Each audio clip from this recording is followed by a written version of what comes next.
Halo, Om Swastiastu, Namo Buddhaya, Salam Kebajikan. Yang terhormat saya ucapkan kepada Bapak Adi Putra, BSc MPhil PhD, selaku Kepala Program Studi Teknik Elektro Institut Teknologi Telkom Surabaya. Yang terhormat saya ucapkan kepada Bapak Dr. Susijanto Trirasmana, Eskom Mkom, selaku moderator pada pagi hari ini. Yang terhormat saya ucapkan juga kepada pembicara kuliah tamu pagi hari ini, Bapak Yoga Utanugraha, STMT, selaku CEO PT Bajra Electric Motor, dan serta yang saya banggakan, peserta webinar kuliah tamu pada pagi hari ini yang sangat berbahagia. Perkenalkan, saya Saida Nafisah, saya mahasiswa Teknik Elektro Institut Teknologi Telkom Surabaya Angkatan Kedua yang akan memandu seminar pada pagi hari ini. Alhamdulillah, puji syukur kita panjatkan kehadirat Allah Subhanahu wa Ta'ala, karena berkat rahmatnya kita masih bisa berkumpul untuk bersama-sama menimba ilmu dari pembicara yang sangat luar biasa ini. Meski harus dilaksanakan online, semoga kita tetap dalam keadaan sehat walafiat. Amin. Webinar kuliah tamu ini diselenggarakan oleh Himpunan Mahasiswa Teknik Elektro Institut Teknologi Telkom Surabaya dengan menyusung tema Selamatkan Bumi Kita dengan Kendaraan Listrik. Nah, selanjutnya saya akan membacakan susunan acara pada pagi hari ini. Yang pertama adalah video profil dari mahasiswa Teknik Elektro Institut Teknologi Telkom Surabaya. Selanjutnya ada pembukaan, menyanyikan lagu Indonesia Raya, Mars IT Telkom, dan himne IT Telkom Surabaya. Yang ketiga ada sambutan. Dilanjutkan dengan pemaparan materi dari pembicara yang akan dimoderatori secara langsung oleh Bapak Susijanto sekaligus diskusi dan tanya jawab. Dan yang terakhir adalah foto bersama sekaligus penutupan. Nah, memasuki agenda selanjutnya yaitu menyanyikan lagu Indonesia Raya, Mars IT Telkom, dan himne IT Telkom Surabaya. Kepada yang bertugas saya persilahkan.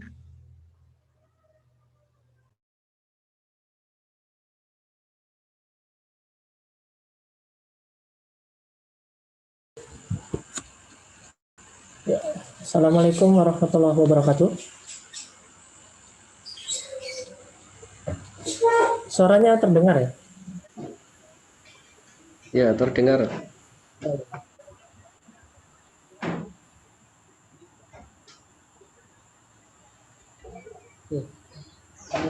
Pertama-tama yang terhormat Bapak Dr. Susijanto selaku moderator pada pagi hari ini, dan Bapak Yoga Uta selaku CEO Agung Keduanya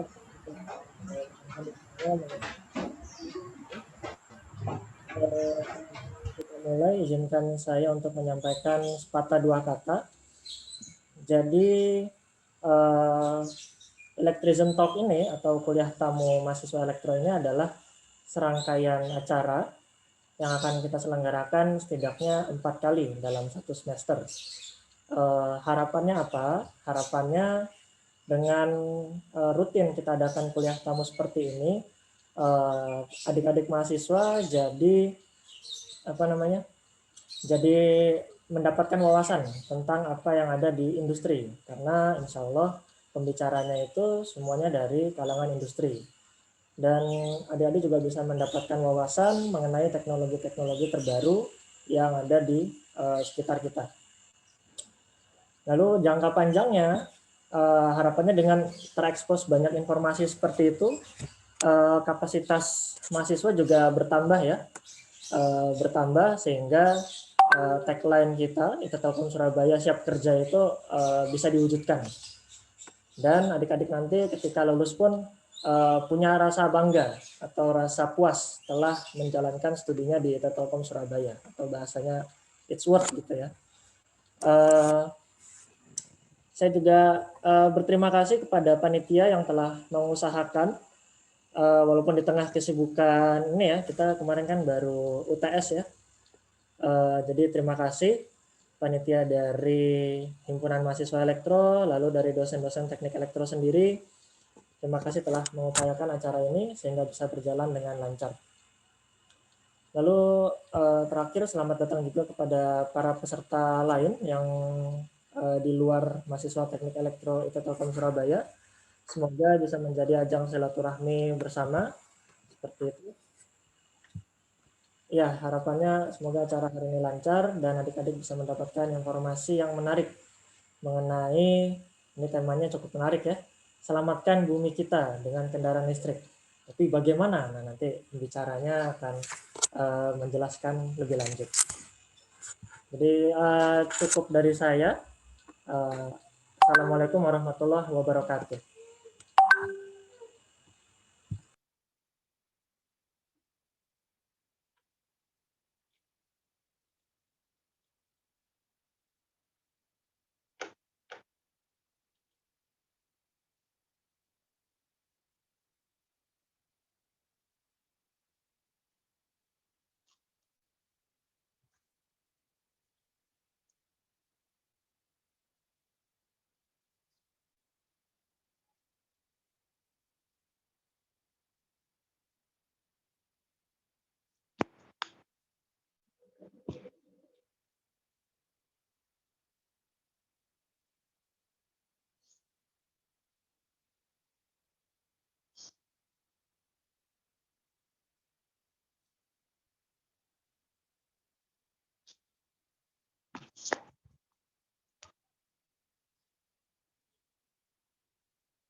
Oh ya, saya mohon maaf karena ini tiba-tiba sinyal saya lagi down. Mungkin langsung memasuki acara inti ya. Selaku moderator, Bapak Dr. Tri Susijanto, saya persilahkan. Ya, terima kasih Mbak Saida. Assalamualaikum warahmatullahi wabarakatuh. Selamat pagi semuanya. Oke, ucapkan juga selamat datang untuk Pak Yoga Uta. Terima kasih sudah menyempatkan waktunya ya. Mungkin di tengah kesibukan Pak Uta ini. Mungkin panggilannya Pak Uta nggih. Iya, betul, Pak. Iya. Ya, dengan segala kesibukannya masih bisa menyempatkan di undangan kami ini. Ya, yang saya hormati juga Pak Dimas selaku Kaprodi Teknik Elektro, ya, juga teman-teman dosen dan juga adik-adik mahasiswa. Ya. Ya, syukur alhamdulillah hari ini kita masih diberikan rahmat oleh Allah Subhanahu wa taala kita bisa bertemu di agenda kuliah tamu yang ini judulnya menurut saya sangat keren gitu ya. Jadi mengenai selamatkan bumi kita dengan kendaraan listrik ya dan dengan pembicara yang istimewa pula di sini ya. Nah, mungkin sebelum saya mulai ya, sebelum kita mulai mungkin bisa saya bacakan sebentar mengenai ini ya mengenai CV dari Pak Yoga Uta ya karena kalau tak kenal maka tak sayang ya seperti tadi yang sudah saya utarakan ya benar kan saya bisa izin share ya supaya bisa lebih jelas profil dari Pak Uta ya. Oke, sudah bisa terlihat ini profil dari Pak Yoga Uta. Ya, nah ini di usia yang masih sangat muda, ini Pak Yoga Uta ini adalah seorang CEO, ya, CEO Electric Motor Company di PT Braja Elektrik yang lokasinya ada di Keputih, ya, ada di Keputih dekat dengan ITS, ya. Dan Pak Uta ini sudah jadi CEO tapi juga masih menyempatkan untuk menggeluti ini ya masih juga kuliah di program doktoral ternyata ya. Berarti. Iya Pak, Nah ini temannya bisa, Pak Isa Pak. oh iya namanya Pak Isa. Ya Pak Isa juga ada di sini ya. Iya Pak. Wah ini juga menyemangati adik-adik di sini ya. Artinya untuk belajar itu juga tidak boleh kemudian apa menjadi alasan gitu ya untuk tidak belajar. Nah ini Pak Uta ini sudah sejadi CEO tapi juga masih kuliah juga gitu ya. Nah luar biasa ini ya. Jadi ya dan Pak Uta ini juga menjadi mitra ya PT Braja ini menjadi mitra dari IT Telkom Surabaya di mana IT Telkom Surabaya mempunyai proyek untuk membuat truk listrik ya ini juga didukung oleh PT Braja Electric Motor ini ya. Dan insya Allah nantinya eh, apa yang kita pesan gitu ya, yang kita beli dari PT Braja sebentar lagi datang ya Pak Utangi. Dan Iya Pak, nanti siap Pak. untuk truk listriknya juga bisa segera di launching ya. Nah ini kalau saya baca satu persatu sih, nah ini banyak sekali ini apa profil dari Pak Uta yang mulai dari pendidikan ya mulai dari S1, S2, S3 seluruhnya ditempuh di ITS dan juga untuk penelitian nah ini juga banyak sekali ya dan bahkan sudah ada paten di sini ya paten yang sudah di granted ya eh, yang sudah didapatkan oleh Pak Uta ini luar biasa ini mengalahkan dosen ini udah punya paten di yang sudah di granted nih. Ya mungkin teman-teman nanti juga bisa banyak belajar ini dari apa yang nantinya akan disampaikan oleh Pak Uta. Oh ya dan Pak Uta ini juga termasuk orang yang ini ya mandegani atau orang yang ikut dalam melahirkan gesit ya motor listrik nasional Indonesia ini. Kan Nah tugas ini mahasiswa Pak. kenapa? Tugas saat mahasiswa. Oh iya, saya kan juga ikut berperan nih. Oh, insya Allah. Ya gesit juga Molina. Nah ini jadi pengalamannya cukup banyak untuk kendaraan listrik ini. Jadi nggak salah ini kalau dari panitia mengundang Pak Uta ini yang nantinya bisa apa menimba banyak ilmu di sini. Oke, nah berikutnya di juga ada best poster, kemudian juga sempat memenangkan Innovation Challenge ya tahun 2020. Wah, ini barusan berarti ya. Nah, ini kan juga berarti eh, ya sudah tidak perlu diragukan lagi ya kapasitas dari Pak Uta mengenai kendaraan listrik ini ya dan nanti kita akan dengarkan presentasi dari beliau. Silahkan nanti teman-teman semuanya ya menyimak dan juga nanti silahkan bertanya di sesi tanya jawab ya hari ini kita gali seluruhnya ilmu yang ada di Pak Uta ini. Oke, itu saja ya saya kira supaya nanti Pak Uta waktunya banyak untuk menyampaikan. Silahkan Pak Uta untuk mulai menyampaikan materinya. Baik, terima kasih Pak Susianto. Mohon maaf dipanggilnya siapa Pak? Ya, Susianto, Pak. Pak Susianto, Pak. Terima kasih Pak Nggih. Susianto. Terima kasih Pak Dimas. Ketemu lagi Pak. Alhamdulillah.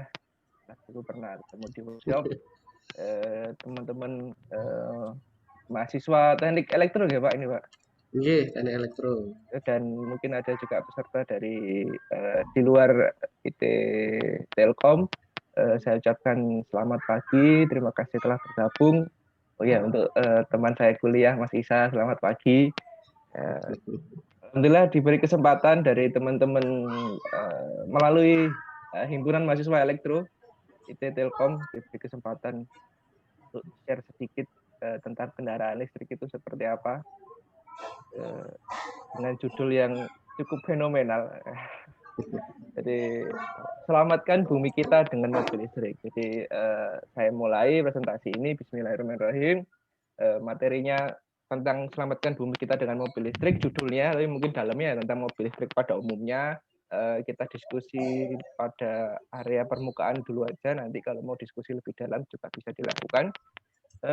Tidak terbatas harus nunggu selesai saya presentasi. Kalau memang ada pertanyaan, monggo silakan sampaikan saja daripada Oke, siap, siap. saya santai saja.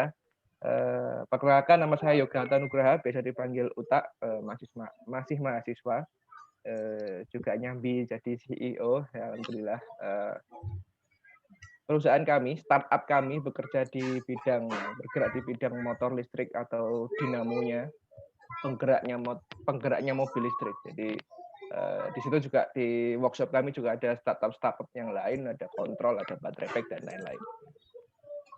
Di konsepnya adalah electrician talk. Jadi terima kasih. Saya mulai.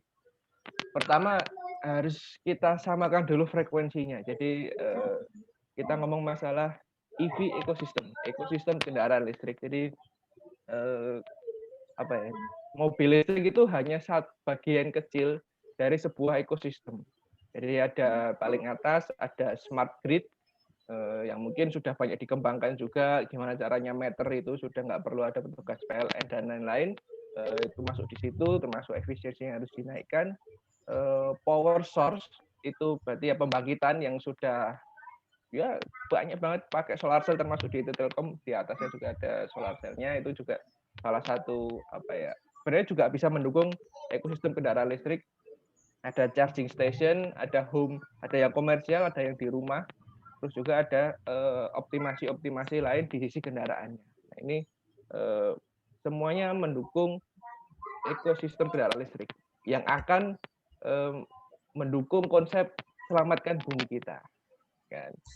Yang pertama adalah kenapa kok harus kendaraan listrik. Jadi sederhananya ini dari data dari BPPT Outlook, yang paling sederhana adalah kita melihat dari sisi yang proven oil reserve. Jadi yang bentuknya prisma ini. Nah, ini kalau kita lihat trennya, dia semakin menurun. Itu sudah pasti semua tidak perlu didebatkan bahwa cadangan minyak ini pasti akan menurun. Sampai kapan? Nah, itu masih bisa didebatkan, tapi kalau pasti menurun, iya. Nah, itu salah satu alasan kenapa kok kendaraan listrik ini perlu dikembangkan. Yang kedua adalah sekarang kita lihat dari sisi transportasi. Di Indonesia saja, transportasi itu menjadi penyumbang emisi gas di Indonesia terbesar kedua setelah industri. Artinya, ya kenapa harus kendaraan listrik? Ya mungkin karena dari sumbernya, dari internal combustion, bensinnya sudah mau habis, stoknya. Kan? Yang kedua, ternyata dari efek dari kendaraan yang menggunakan bahan bakar tadi adalah menjadi penyumbang terbesar kedua. Nah, ini dari sisi sumber sudah mengurang, turun stoknya, dari sisi efek yang dihasilkan ini juga ternyata tidak baik. Nah, ini kenapa dua alasan besar ini menjadi dasar turunan alasan yang lain kenapa kendaraan listrik ini harus dikembangkan. Tapi pertanyaan selanjutnya adalah, apakah kita sehijau itu? Apakah kendaraan listrik itu sehijau yang kita pikirkan? Nah, ini harus kita detailkan. Kok bisa? Jadi ini ada banyak guyonan kayak gini. Jadi yang atas itu pakai diesel ya kan, solar. Terus, aduh kok aku ngerasa gak enak knalpotku kok keluar asapnya kan, tapi backgroundnya gunung, hijau, adem. Tapi yang bawah, ini mobil listrik, aku merasa bersih ini. Tapi colokanmu itu kalau diurut itu sampai ke ujung PLTU, ya kan? Nah, ini yang harus kita, kalau sebagai ini tergantung bagaimana kacamata kita melihat, ya kan? Kalau kacamatanya seorang petrolhead, artinya ya nggak peduli dengan kendaraan listrik, masih pokoknya bensin gitu. Ya, yang atas itu yang dikejar mati-matian.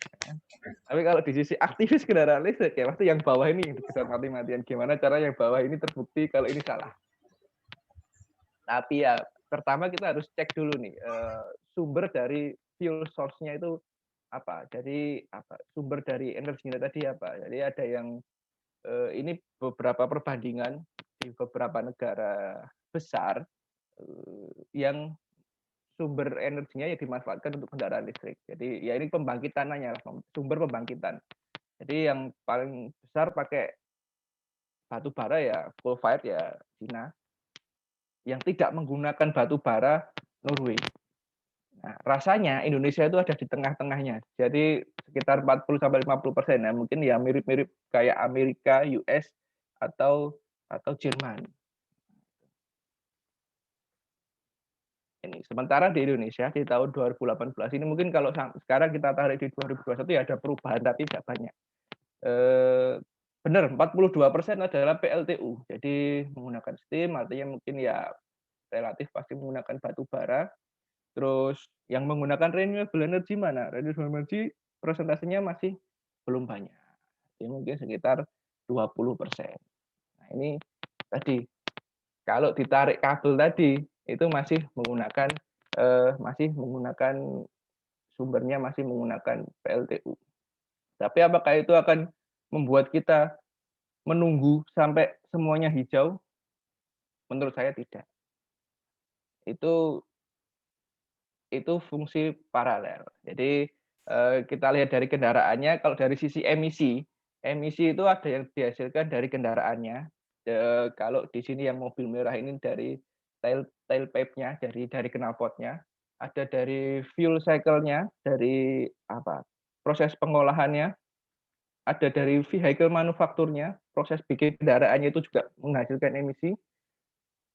Terus waktu menghasilkan powertrain-nya juga di sisi komponen itu juga menghasilkan emisi, dan pas bikin materialnya. Nah, ini ternyata emisi itu cuma nggak ngomong di area knalpotnya, tapi di area total total efek dari proses itu, dari produk belum jadi produk jadi. Terus seperti apa? Jadi ini kalau kita bandingkan di gambar yang pertama tadi mobil atas diesel, mobil bawah mobil listrik, terus kita total nilai istilahnya itu life cycle greenhouse, jadi dari total nilai emisi. Jadi gini, ini cara melihatnya adalah yang sebelah kiri, inilah mobil konvensional yang paling bagus emisinya atau yang paling bagus nilai reduksi emisinya. Jadi kalau yang knalpotnya paling nggak bau. Tapi ternyata kita bisa lihat bahwa di area tailpipe-nya ini persentasenya masih sangat tinggi, kan? Kalau kita tarik garis lurus ya relatif kendaraan listrik jauh di bawah kendaraan konvensional. Meskipun proses-proses yang di bawah tadi sebelumnya saya jelaskan tadi sudah menghasilkan emisi, tapi ternyata emisinya tidak sebesar emisi gas buang yang dihasilkan kendaraan konvensional. Jadi melalui grafik ini bisa saya sampaikan bahwa meskipun gambar yang bawah tadi I feel so clean dengan menggunakan pembangkitan batu bara, itu secara total emisi masih lebih kecil daripada total emisi pada kendaraan konvensional. Nah, itu nanti jawabannya seperti itu. Tapi ini yang menarik adalah di Norwegia. Jadi yang merah ini cukup menarik karena itu tadi dia persentasenya tidak menggunakan fuel cycle-nya tidak menggunakan batu bara. Nah, artinya hanya ada warna biru muda dan biru tua. Hanya ada proses manufaktur dan proses baterai di situ yang menghasilkan emisi. Nah, tidak menggunakan batu bara. Nah, harapannya adalah ketika kita sudah ngomong green energy pada kondisi ideal, ya Norway ini adalah kondisi ideal. Dan juga bisa direduksi dari proses-proses yang lain.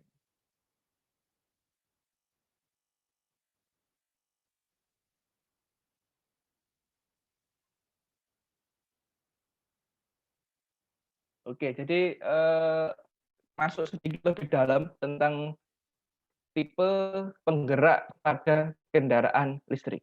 Nah, ini yang paling kiri internal combustion sudah kita ketahui bersama, ada fuel tank-nya, ada tangkinya, sama ada engine-nya. Bergeser ke kanan HEV, hybrid electric vehicle, itu masih ada engine-nya dan tangkinya, tapi tambahannya adalah baterai dan motor listrik. Masalahnya, perbedaannya HEV dan PHEV, jadi plug-in hybrid dan hybrid adalah kalau yang plug-in itu baterainya bisa dicas dari luar. Kalau yang hybrid itu baterainya hanya bisa dicas dari genset yang diputer di dalamnya engine, di dalamnya mobil. Nah, itu yang sekarang banyak populer itu kan plug-in hybrid, yaitu karena bisa diakses baterainya dari luar. Terus yang terakhir yang paling terkenal ya BEV, baterai electric vehicle. Nah, nanti komparasinya bagaimana ada di slide selanjutnya. Jadi ini yang akan mendasari kita untuk diskusi lebih dalam tentang struktur-struktur dari mobil listrik ini. Oke, yang pertama adalah hybrid configuration. Jadi yang harus kita perhatikan adalah susunan antara motor listrik dengan engine itu seperti apa, dan engine dengan baterai itu seperti apa. Jadi ini yang pertama adalah series. Series artinya apa? Kan? Artinya adalah tidak ada mechanical couple atau tidak ada sambungan mekanik dari engine dengan motor listrik. Jadi bisa kita lihat di gambar yang sebelah kiri ini.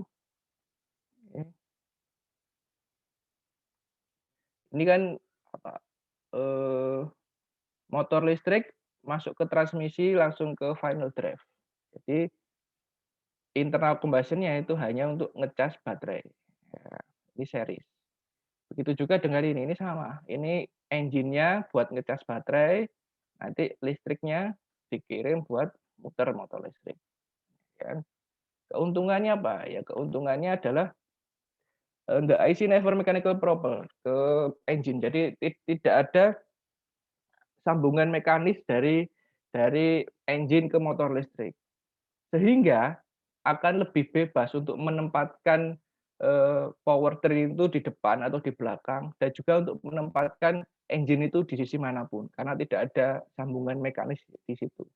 Tapi kelemahannya adalah berarti motor listriknya harus benar-benar kuat untuk menjadi penggerak utama dari mobil tersebut. Nah, itu kelemahannya. Yang kedua adalah energi kinetik yang dihasilkan motor listrik, energi kinetik yang dihasilkan engine itu harus dikonversi dulu menjadi listrik baru dikonversi lagi menjadi energi kinetik. Nah ini efisiensinya tidak terlalu baik. Selanjutnya adalah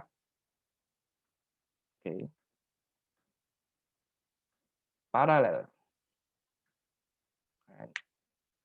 Ini kalau yang namanya paralel berarti ya ada transfer case, jadi ada sisi TC di sini yang menjembatani antara engine dengan electric motor.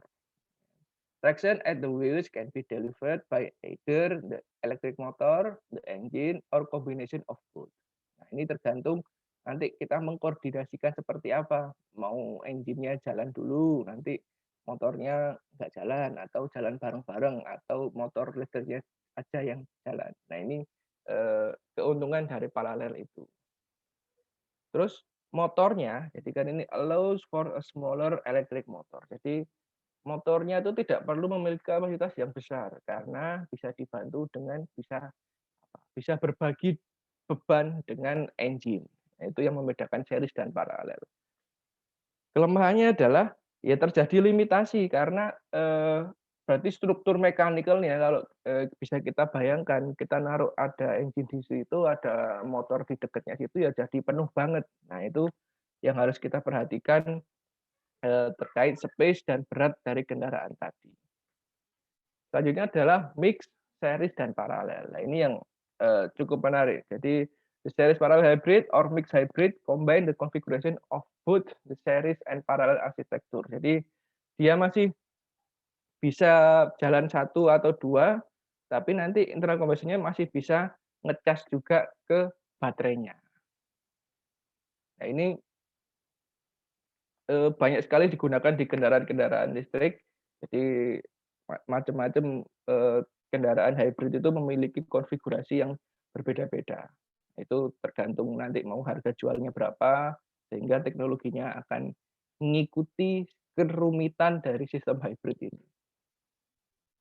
Nah, di sisi lain ada juga fuel cell, ya kan? Fuel cell itu kan istilahnya dia sebenarnya menggantikan baterai. Jadi Morrison fuel cell vehicle use hybrid powertrain which is similar to series hybrid configuration. Nah, ini sama seperti menggantikan engine dengan fuel cell. Tapi pertanyaannya adalah kenapa kok fuel cell itu tidak seberapa populer di dunia ini. Jadi mungkin ya ada kelebihannya. Jadi dia low tailpipe emission karena menggantikan engine ya pasti emisinya turun. Terus bisa customize power output. Jadi fuel cell tergantung nanti kita ngasih racikannya di situ untuk bisa mengeluarkan power berapa.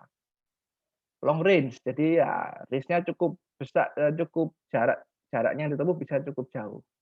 Tapi masalahnya infrastruktur untuk bisa menghasilkan hidrogen tadi itu sangat rumit, mahal dan tidak inilah terlalu high cost. Jadi ini yang poin kedua adalah high cost. Jadi around 7 times more expensive than both ICE and electric. Jadi hampir 7 kali lipat lebih mahal, termasuk konstruksinya. Nah, itu kenapa fuel cell itu tidak favorit digunakan di kendaraan listrik. Yang kedua, yang sebenarnya yang terakhir adalah hidrogen itu density-nya itu mengerikan. Jadi dia bisa dia bisa very sensitive to heat change. Jadi sangat beresiko kalau itu digunakan untuk kendaraan yang mobile, yang bergerak, memiliki resiko tinggi, tabrakan, panas, dingin, dan lain-lain. Nah, itu tadi kenapa fuel cell itu nggak seberapa populer. Nah, ini yang paling basic, baterai electric vehicle kayak Tamiya kalau orang ceritakan dari baterai terus masuk ke motor, tapi di situ nanti untuk mengatur kecepatannya tentu kita harus pakai inverter atau controller. Jadi ini yang paling basic, sistemnya basic, nggak perlu ruwet mechanical-nya seperti apa, hybrid series, hybrid paralel karena manajemennya juga susah. Ya keuntungannya no tailpipe emission, jadi nggak ada knalpotnya ya udah very low emission tadi kan, persentasenya masih jauh lebih rendah daripada kendaraan konvensional. Yang kedua adalah efisien karena ya kita hanya menggunakan motor listrik saja yang efisiensinya di atas 90%, langsung ke transmisi tanpa perlu ada sistem kopling dan lain-lain. Terakhir adalah reduce operating cost. Jadi ya harganya harga perawatannya lebih murah daripada engine karena ya tadi nggak perlu ganti oli, nggak perlu tune up oli transmisi juga, nggak perlu membersihkan seker dan lain-lain. Nah, tantangannya adalah low distance range. Jadi jaraknya masih terbatas dengan kemampuan baterai. Yang kedua adalah berat. Jadi baterainya memang masih berat dibandingkan berat kendaraan listrik selisih sekitar 100 hingga 200 kilo dibandingkan kendaraan yang setara, kendaraan bensin yang setara. Yang terakhir adalah infrastruktur. Jadi ya baterai electric vehicle itu harus didukung dengan infrastruktur seperti ekosistem yang saya jelaskan di awal tadi. Perbandingannya seperti apa? Jadi yang paling kiri ini itu hybrid, terus ada yang kendaraan listrik, ada yang fuel cell. Jadi ya, tadi yang disebutkan kenapa kok kendaraan listrik favorit ya ini tadi dia nilai plusnya itu banyak, terus infrastrukturnya tidak lebih ribet daripada fuel cell, beratnya ternyata lebih ringan daripada hybrid dan juga daripada fuel cell. Nah, ini beberapa pertimbangan yang kenapa kendaraan listrik itu menjadi favorit untuk semakin dikembangkan dan juga ya sekarang semakin populer. Ya, ini tadi saya sebutkan komponen kendaraan listrik secara umum ada 3. Jadi yang paling kiri baterai pack dan baterai manajemen sistem, lalu arusnya masuk ke controller atau inverter, dari situ diatur switchingnya untuk bisa masuk ke elektrik motor dan disalurkan menjadi mechanical melalui transmisi. Ini saya ambil gambar saya sendiri karena saya bangga buatan produk bangsa. Ini mobil Loweireng yang sudah pernah jalan dari Surabaya sampai Jakarta dan Jakarta sampai Surabaya. Oke, kita bahas sedikit tentang baterai. Jadi untuk memahami baterai pada kendaraan listrik, kita harus melihat tabel chart di atas ini. Jadi mungkin banyak pertanyaan, baterai kenapa nggak pakai aki kering, kenapa nggak pakai aki mobil disusun yang banyak. Nah ini jawabannya adalah ini. Kenapa lithium ion favorit atau banyak digunakan di kendaraan listrik. Jadi ini semakin banyak centangnya bagi semakin bagus. Nah ini kenapa? Jadi harganya easy access atau inexpensive. Jadi bisa harganya itu terjangkau atau bisa gampang didapatkan. Jadi ultra kapasitor itu masih susah, mengontrolnya juga masih susah. Kan? Energinya efisien, sama semua. Performanya yang paling bagus lithium ion atau ultra kapasitor. Beratnya sama semua.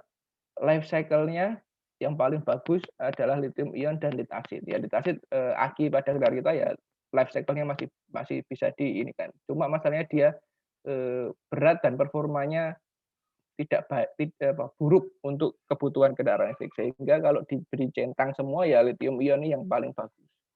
Lanjut adalah tipe lithium ion baterai. Jadi ini istilah-istilah basic yang harus kita ketahui dulu untuk nanti kita bisa berdiskusi lebih detail terhadap baterai ini karena banyak banget ada 6 lithium ion base pengembangannya yang ada di dunia ini dan itu juga macam-macam campurannya jadi kayak lithium ion fosfat atau bisa disebut kita lithium LiFe PO4 itu orang bisa nyebut LFP ada juga lithium nikel cobalt aluminium oxide jadi NCA ada juga yang NMC ada LTO ada LMO ada LCO jadi kalau ada pertanyaan baterainya pakai apa pakai lithium nanti tanya lagi tipenya apa nah itu biar kelihatan agak pro jadi pakai NSCA atau NMC atau LFP atau apa nah jadi kalau sebagai gambaran jadi di dunia ini kendaraan listrik macam-macam ada yang katakanlah Tesla pakai NCA, Gesit pakai NMC, terus ada lagi yang bis-bis besar di Transjakarta itu pakai LFP, ada lagi yang mobil balap pakai LTO dan macam-macam. Nah itu istilah-istilah ini pengetahuan dasar ini harus kita ketahui dulu sebelum kita membahas masalah baterai. Karakteristiknya bagaimana antara 6 baterai tadi. Jadi ini yang harus kita lihat adalah karakteristik untuk bisa menentukan baterai ini cocok untuk kita aplikasikan pada kebutuhan apa. Karena kita bisa ngomong loh, HP itu kan juga pakai lithium ion. Tapi kok beda dengan yang dipakai di kendaraan listrik. Oke. Jadi gini. Yang pertama adalah setiap tipe baterai itu memiliki karakteristik tegangan yang berbeda-beda, ya kan? Ada yang tegangan maksimalnya itu 4,2, ada yang 3,6, ada yang 2,85. Nah ini ketika kita sudah mengetahui tegangan kerjanya, nanti kalau kita akan membutuhkan tegangan tertentu, katakanlah mobilnya butuh 100 volt ya berarti harus di series berapa untuk bisa mencapai tegangan tersebut. Terus yang kedua adalah kita harus melihat cycle. Nah ini, cycle ini menunjukkan kemampuan baterai hingga 80% kerjanya. Artinya apa? Kalau sudah melewati 1000 cycle, asumsinya adalah ketika kendaraan itu sudah melewati 1000 cycle, katakanlah bisa menempuh 50 kilo awalnya, berarti ketika sudah lewat 1000 cycle, kemungkinan akan jarak tempuhnya akan menurun hingga 80% atau sekitar katakanlah 35 atau 40 km. Jadi sama seperti HP kita kalau sudah lama atau laptop kita sudah lama ya pasti nanti performanya baterainya menurun. Nah ini sebenarnya karena ada cycle yang terus dihitung di situ. Cycle itu seperti apa? Cycle itu kalau secara umum ketika ngecas itu hitungannya satu cycle, satu cas discharge. Jadi ketika arus masuk terus arus keluar. Jadi kayak embernya itu diisi, terus diambil airnya sampai habis, itu 1 cycle istilahnya. Nah itu perhitungan itu yang digunakan pabrikan itu untuk bisa memberikan garansi 1000 cycle atau setara dengan 3 tahun, karena asumsinya adalah 1 hari ngecas 1 kali. Yang menarik adalah LTO. Jadi LTO itu sangat karakteristiknya sangat unik. Jadi dia bisa 7.000 cycle. Bayangkan aja kalau setiap hari 1 kali ngecas bagi setahun 365 itu bisa sampai berpuluh-puluh tahun LTO itu awet. Beda dengan MNC yang hanya sekitar 1.000 cycle. Begitu juga dengan yang NCA hanya sampai 1.000 cycle. Nah ini karakteristik ini yang akan kita pilih untuk menentukan kendaraan kita mau pakai yang mana. Mau jualannya berapa tahun, mau kasih garansi berapa lama. Mau pengen yang performa seperti apa. Karena yang selanjutnya adalah kita harus melihat kemampuan dia mengeluarkan arus. Ya, dia 1C. C itu kan apa? Current rate. Dia punya kapasitasnya berapa, nanti dia bisa mengeluarkan arus berapa. Artinya semakin besar C, semakin bagus. Nah ini kenapa NMC ini cukup banyak digunakan, karena dia memiliki 1C, yang mana dia memiliki kemampuan yang sama dengan lithium ferrofosfat, juga memiliki kemampuan yang sama dengan LTO. Dan ini charge-nya, ini discharge-nya, malah bisa 2C. Nah, ini kalau mau pakai fast charging, karena charging itu adalah arus yang masuk, ya dia harus bisa C-nya itu besar. Kalau yang mau power-nya keluarnya besar, ya ini 10C. LTO ini bisa 10C. Ini efeknya ke temperatur. Itu kita kerja keraskan baterai itu ya temperaturnya pasti akan naik. Nah ini adalah batasan-batasan temperatur pada masing-masing sel. Yang selanjutnya adalah packaging. Jadi apa? Bentuknya itu beda-beda. Ada yang tipe 18650, biasa kita pakai di power bank. Ada yang modelnya ini apa? Pouch. Ada yang kayak gel-gel itu. Nah, itu ada yang prismatik. Nah, itu macam-macam. Nah, kalau di kendaraan tentunya kita harus melihat kendaraan itu nanti space-nya seberapa, pengennya berat seberapa, karena ditentukan oleh energy density tadi. Jadi energy density ini apa? Jadi ini kemampuan ada sebuah energi, sebuah nilai energi per kilogram. Artinya semakin besar energinya, yaitu semakin bagus. Jadi dengan energi yang sama, katakanlah untuk 1000 watt, mungkin kalau NMC butuh katakanlah 1000 watt, butuh sekitar 4 kilo. Tapi kalau pakai LTO 1000 watt bisa membutuhkan, karena ini sekitar sepertiganya, bisa membutuhkan 12 kilogram. Bisa, beratnya baterai itu bisa 12 kilo. Jadi dia superior di performanya, superior di cycle-nya, sampai puluhan tahun. Tapi masalahnya adalah dia mobilnya akan berat. Nah, ini pertimbangan ini juga yang menjadi apa ya?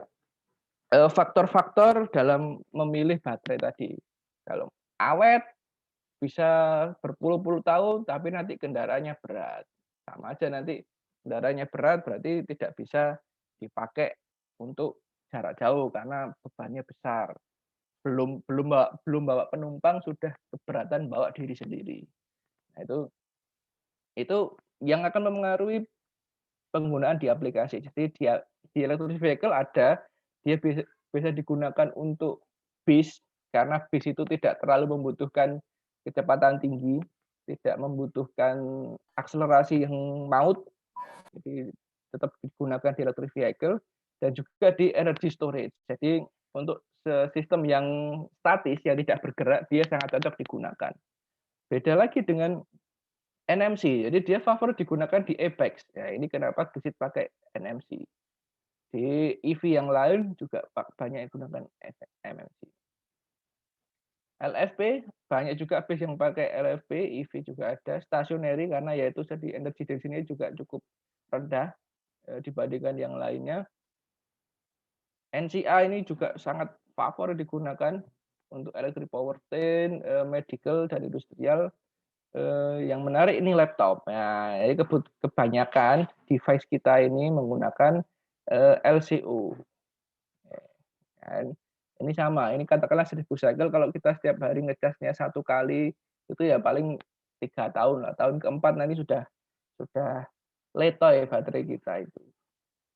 Ini aplikasinya kita sesuaikan dengan kemampuan baterainya. Begitu juga dengan LMU. Jadi dia memiliki banyak digunakan di medical. Kenapa? Ternyata dia lebih aman, safer dan LCO. Jadi paling aman itu si LMU. Jadi dia ada beberapa yang memiliki sifat eksplosif, jadi gampang meledak, itu seperti NCA, NMC itu gampang meledak.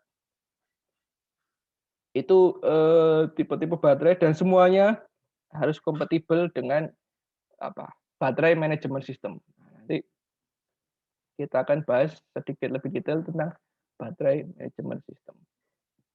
Ini mengenalkan sedikit startup kawan-kawan kami, Udeo. Ini sama, mungkin baterainya truknya, baterai truknya dari teman-teman di Telkom itu juga disupport oleh Udeo juga. Jadi kalau manufaktur itu ya bersama dicek dulu dia punya internal resistance berapa, variasinya antara sel ini berapa, untuk memastikan tidak banyak variasi internal sel. Karena kalau sudah terlalu banyak variasinya, nilainya errornya terlalu besar, ya nanti baterainya panas. Karena rugi-rugi kan I kuadrat R. Dan kalau R-nya terlalu besar dengan I tertentu, ya pasti menghasilkan panas yang lebih besar.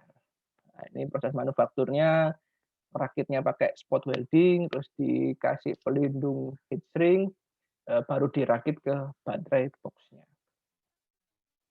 Sekarang kita masuk ke baterai manajemen sistem. Jadi untuk sistem baterai tadi itu harus dimanajemen dengan baik. Kenapa? Karena itu akan mempengaruhi 6 faktor ini. Jadi yang pertama adalah vehicle range dan performa. Ya kalau baterai itu karena tadi selnya kan ada banyak, katakanlah ada 2000 sel di situ. Itu juga harus dimonitor dan dimanajemen dengan baik. Kalau nggak gitu, ya nanti kalau ada satu sel yang rusak, katakanlah, ya kemungkinan vehicle range-nya, jarak kendaraan kita tidak akan optimal. Katakanlah kita punya perhitungan 1000 kilo atau 100 kilo, tapi karena kita tidak manajemen dengan baik, akhirnya baterainya performanya menurun. Tinggal cuma bisa menempuh 80 kilo. Nanti tahun selanjutnya semakin menurun dan terus menurun. Karena kenapa? Karena baterai selnya itu tidak dibalansi. Karena operation tidak pada kondisi operasi yang aman. Mungkin temperaturnya berlebihan, mungkin arus yang disedot dari baterai terlalu besar, ya, yang akan mempengaruhi umur baterai aging, yang akan mempengaruhi thermal management. Nah, charging ini juga harus diperhatikan, ya kan? SOC, state of charge, state of health, state of pain. Itu harus diperhatikan sistem-sistem dari charging. Karena ini nanti baterai manajemen sistem ini yang akan memegang peranan penting dari umur sel baterai. Sel baterai merek bagus, awalnya internal resistannya sama semua, kondisi bagus semua, tapi baterai manajemen sistemnya tidak maksimal, ya percuma. Tapi kalau selnya awalnya jelek semua, baterai manajemen sistemnya bagus, ya dia kerja keras. Artinya dia harus bisa meratakan kapasitas masing-masing sel tadi. Seperti ini salah satu display yang kami gunakan untuk bisa memonitor baterai. Jadi yang paling atas yang harus diperhatikan adalah critical value-nya seperti apa. Tadi saya sebutkan ini terkait dengan tegangan tertinggi dari sel yang tidak boleh dilewati nilainya. Nah, ini kan 3,8. Kita menggunakan NCA 4,2. Berarti ini masih aman. Kan? Yang terendah 3,7. Ini masih aman karena terendahnya 2,8. Terus yang selanjutnya adalah delta voltage-nya. Jadi selisih tegangan antar sel ini tidak boleh terlalu besar. Nah, ini maksimal 0,078. Kalau sudah 0,1 berarti ini ada sel yang drop, bisa terlalu rendah atau sel yang terlalu tinggi. Nah, ini yang tugasnya BMS untuk bisa meratakan tegangan tadi. Yang kedua yang kita perhatikan adalah tentunya ya setiap tegangan setiap sel. Nah, ini meski ya harus dipelototi, tapi ya kita bisa melihat value di tertinggi dan terendahnya saja. Temperatur baterai biasanya ada 4 titik atau minimal 2 titik. Ini juga harus diperhatikan. Jangan sampai melewati kemampuan maksimal dia punya temperatur, karena nanti bisa rusak baterainya. Nah, itu efeknya sangat bahaya sekali. SOC-nya berapa persen kapasitas. Jadi kalau di HP kita yang pojok kanan itu berapa persen, yaitu SOC, state of capacity. Tegangannya berapa? Nah, ini bisa mempengaruhi juga nanti. Jangan sampai ini sebenarnya tegangan kan kumulatif dari penjumlahan semua sel. Nah, ini kalau ada anomali nilai di sini berarti ada nilai sel di sini yang bisa pembacaannya keliru, bisa memang selnya yang rusak. Itu harus kita perhatikan. Selanjutnya adalah sistem balancing. Jadi ini analogi dari kiri ke kanan, dari kondisi baru dipakai terus harus diapakan. Oke. Jadi yang kiri ini same voltage for all cell. Jadi tegangannya sama semua 4,15. Dan after using for some time, setelah dipakai tentu ada yang turun 3,65, ada yang masih di 3,8, ada yang 3,7. Nah, ini yang harus dibalancing oleh baterai management system.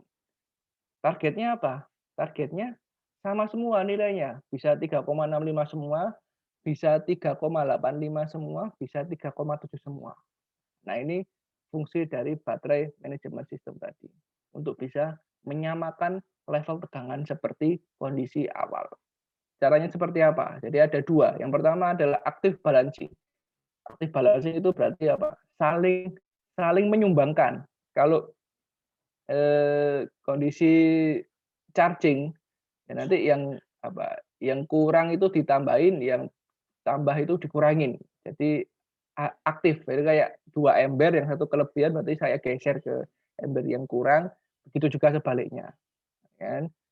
Itu kelebihannya dia sangat bagus untuk energi efisiensi, karena seolah-olah kalau ember itu airnya saya pindah itu hanya pindah tempat saja, tidak ada yang bocor, tidak ada yang kita buang airnya, tidak ada yang harus kita ambilkan dari luar airnya. Jadi ini hanya meratakan air aja di ember. Nah, ini sama konsepnya kayak seperti meratakan kapasitas di masing-masing sel baterai. Terus dia bisa improve the life expectancy of cell. Jadi dia meningkatkan tambah awet lah untuk sistem itu. Dan terakhir adalah fast balancing. Ya, dia bisa lebih cepat untuk balancingnya karena yang kurang bisa diambilkan dari yang kelebihan atau sebaliknya. Tidak perlu menunggu sumber dari luar. Ya kan? Tapi meskipun banyak kelebihannya, tapi ini algoritmanya itu sangat kompleks sekali. Bayangkan saja kita punya 1000 sel di situ, harus kita ratakan semua selnya. Jadi itu algoritmanya sangat kompleks, production cost-nya itu sangat mahal, ya karena semua sel akan terintegrasi, terkonek dengan power elektronik. Nah, itu tantangan dari active balancing. Selanjutnya yang lebih sederhana seperti apa? Sederhana adalah passive balancing. Jadi yang kekurangan ini yang kekurangan diambilkan dari charging. Artinya kita harus menyerap sumber dari luar, dari charger. Yang kelebihan harus dibuang melalui sebuah media. Ya, kalau tadi analoginya ember harus diambil pakai gayung, terus harus dibuang ke keluar, tidak ke ember yang lain. Nah, kalau di BMS ini dia akan dibuang ke resistor dummy. Jadi ada resistor di BMS itu yang akan menyerap energi sisa-sisa energi yang tidak dipakai. Kan itu keuntungannya ya jadi simple. Kalau kelebihan saya serap ke resistor, kalau kurang saya tambahin. Tapi akhirnya ketika kita harus nambahin energi, berarti kita ada energi dari luar yang harus kita serap, artinya ada biaya dari luar yang harus kita serap. Jadi meskipun metodenya sederhana, lebih gampang, tapi ya konsekuensinya harus kita mengambil energi dari luar. Yang kedua adalah resikonya adalah poor thermal management, panas. Karena apa? Kalau bayangkan aja semakin banyak selisih tegangan pada sel, semakin banyak dia harus diserap energinya.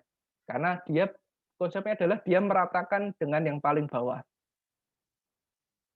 Artinya resistor itu akan bekerja keras terus, akan panas terus, sampai kemampuan dia maksimal. Nah, itu resikonya juga cukup tinggi. Tapi karena dari awal sudah kita ratakan dulu sistemnya, itu passive balancing masih banyak dipakai sampai sekarang. Bahkan mungkin mayoritas semuanya masih menggunakan passive balancing daripada active balancing. Karena ya itu tadi secara produksi dia murah, algoritmanya gampang, tinggal nanti cara mikir disipasi panasnya seperti apa.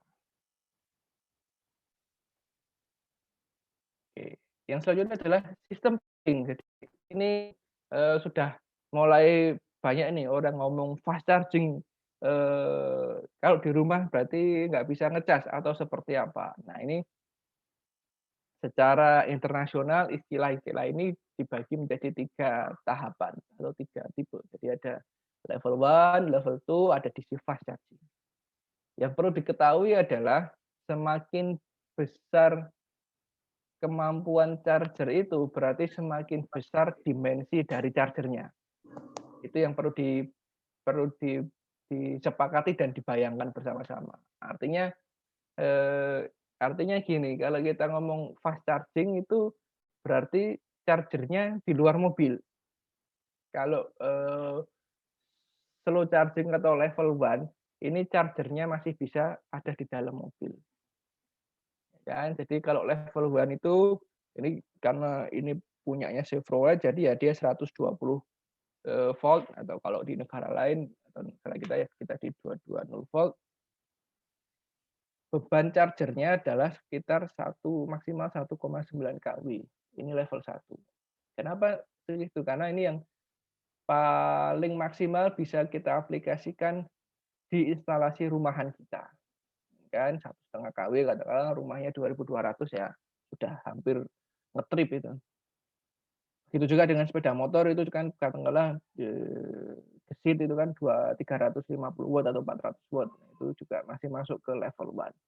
Kalau level 2 seperti apa? Level 2 itu maksimal beban charging-nya adalah 19,2 kW atau pada umumnya adalah 7 kW. Karena kalau di pasaran kita ngomong aktualisasi ya, di pasaran itu chargernya 6,6 kW.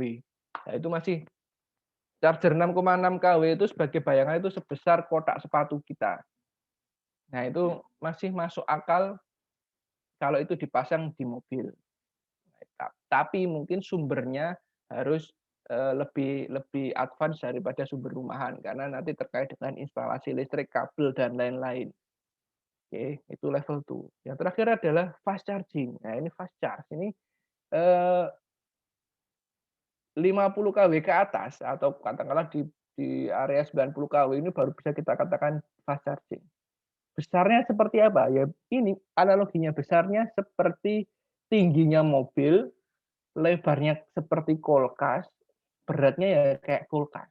Nah, ini kenapa fast charging itu masih belum banyak diaplikasikan ya karena nilai investasinya cukup besar, space yang kita gunakan harus besar dan tidak bisa dibawa oleh si mobil itu sendiri. Termasuk instalasi listriknya juga harus spesial karena katakanlah 50 kW kalau rumah kita 2002 kW kan berarti sekitar 25 rumah ya, 1 gang perumahan lah. Itu berarti instalasinya kan harus cukup rumit di tempat tertentu dengan safety juga harus tinggi. Nah ini yang harus kita pahami tentang DC fast charging. Tentunya DC fast charging ini juga harus melihat kemampuan baterai karena dia diberi arus yang sangat besar hingga 80%. Ini 80%. Itu arusnya sangat besar, baru nanti akan diturunkan perlahan arusnya. Nah, ini yang menjadi pengetahuan dasar kita tentang kendaraan listrik itu charging-nya seperti ini. Jadi kalau mau pasang DC fast charging ya pastikan mobilnya sanggup untuk bisa dicas, baterainya sanggup untuk dicas, dan pastikan instalasi support-nya ada. Karena itu juga sudah terjadi di pool Transjakarta yang pakai bis listrik itu dipasangi itu tapi instalasi listriknya tidak diikuti, ya akhirnya satu kampung, satu RT di dekatnya Halim itu ya harus ngetrip semua. Itu yang harus kita perhatikan. Selanjutnya adalah ada nggak cara lain selain kita tadi? Ada, regenerative brake. Regenerative brake adalah mungkin juga sudah banyak yang tahu, dari energi kinetik roda itu dikonversi menjadi listrik lagi. Jadi yang awalnya itu motor berubah menjadi generator untuk ngecas mobil, ya kan? Tapi kita harus perhatikan rules-nya, aturannya. Kenapa? Jadi gini, kalau kita ngomong di kendaraan, kita ngomong ngerem, braking system itu adalah sebuah hal yang fatal dan vital. Artinya itu tidak boleh dipakai untuk main-main dengan prediksi. Sehingga persentase dari regenerative brake ini meskipun dia memiliki efek positif pada kendaraan karena bisa ngecas, katakanlah bisa nambah range kendaraan, tapi harus diperhatikan persentasenya. Bayangkan kalau kita ngerem, turunan terus, rem kita panas, pasti akan bau. Kan? Dari bau gitu, kita pasti sebagai driver akan mengetahui bahwa kemampuan rem kita akan menurun. Itu mechanical brake atau friction braking system. Jadi itu rem yang umum. Tapi bayangkan kalau kita turunan terus hanya mengandalkan regenerative brake, ya, di mana regenerative brake itu dari motor jadikan generator, dari sistem motor listriknya tadi arusnya masuk ke controller seolah-olah berubah menjadi charger untuk ngisi ke baterai sesaat. Terjadi kegagalan elektronik yang mana kita sendiri nggak akan tahu sebelumnya itu apakah mengeluarkan bau? Pasti tidak. Apakah panas berlebihan bisa kita rasakan? Pasti tidak. Apakah remnya akan jadi ngempos, harus dipompa dulu? Pasti tidak. Nah, itu kenapa persentase dari regenerative brake itu tidak boleh lebih besar dari persentase kemampuan mobil itu dihentikan oleh manualnya, oleh friction braking-nya. Jadi ini grafik yang sebelah kanan itu menampilkan bagaimana kendaraan itu direm, jadi vehicle speed dari kecepatan tertentu, terus terus akan melakukan pengereman. Jadi ini titik di mana pedal itu kita tekan pakai kaki atau sama pakai sepeda motor ya pakai tangan. Jadi ini tekanan pada rem kita semakin naik. Nah, di situ pengaturan bebannya seperti apa terhadap regenerative brake. Jadi ini tadi accelerator releasing. Jadi kita mulai melepaskan pedal gas, kita pindah kaki kita ke pedal rem. Nah, ini beban yang bisa dilakukan untuk regenerative brake itu besarannya segini. Yang friction brake itu segini. Ya, kalau ini saya anggap value-nya 1, berarti di sini 2/3, yang regeneratif itu 1/3.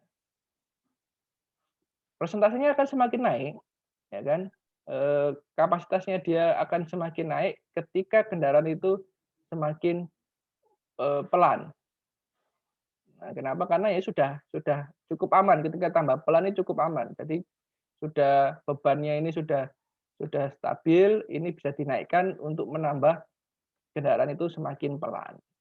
Nah, itu tadi kenapa saya ngomong bahwa kalau tidak boleh kita lepas itu regeneratif brake itu menjadi 100%. Karena itu tadi, kita harus tetap menggunakan friction brake atau rem manual untuk bisa kendaraan itu berhenti. Jangan sampai hanya mengandalkan regeneratif brake meskipun ya fungsinya positif, artinya bisa ngecas, tapi jangan hanya memikirkan fungsinya, tapi kita harus memikirkan safety-nya pada kendaraan itu sendiri. Itu mungkin terjadi di beberapa kendaraan listrik yang mungkin sempat kecelakaan atau apa, mungkin tidak diperhatikan remnya yang mechanical, hanya menggunakan regeneratif brake. Nah, itu harus diperhatikan dulu rem mechanical. Oke, mohon maaf ini Pak Uta. Iya, Pak. Ini waktunya sudah untuk presentasi sudah habis ini Pak Uta. Oh, siap, Pak. Iya, Pak. Oke, padahal ini masih banyak nih ya sebenarnya. Iya, Pak. Oke, tapi tidak apa-apa, nanti dilanjut aja dengan sesi tanya jawab. Oh, iya, Pak. Kan Jadi ini dari nanti iya. mungkin materinya bisa, kan saya sudah kirim ke Bapak, bisa di-share nanti Iya. kita diskusi. Monggo, Ya, Pak. nanti akan saya kirimkan juga ke panitia, bisa dibagikan juga untuk peserta nantinya. Oke, siap, Pak. Oke, masuki untuk sesi berikutnya, ini adalah sesi tanya jawab atau sesi diskusi ya. Saya persilahkan kepada peserta, mungkin ada yang mau tanya ya, bisa disampaikan langsung atau bisa juga melalui chat ya. Oke, mungkin saya persilahkan satu dulu dari peserta, kalau ada yang mau ditanyakan silahkan.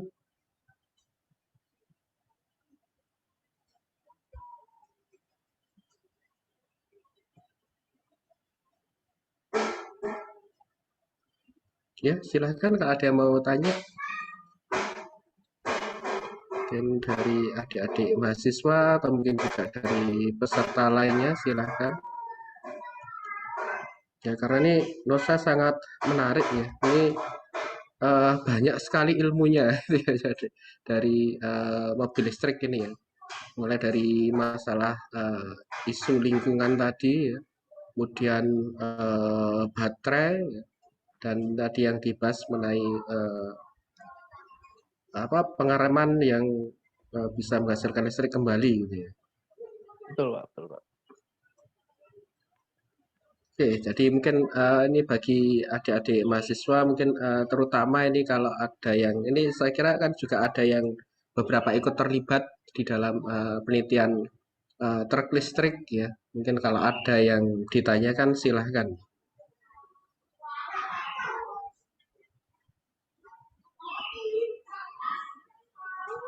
Oke.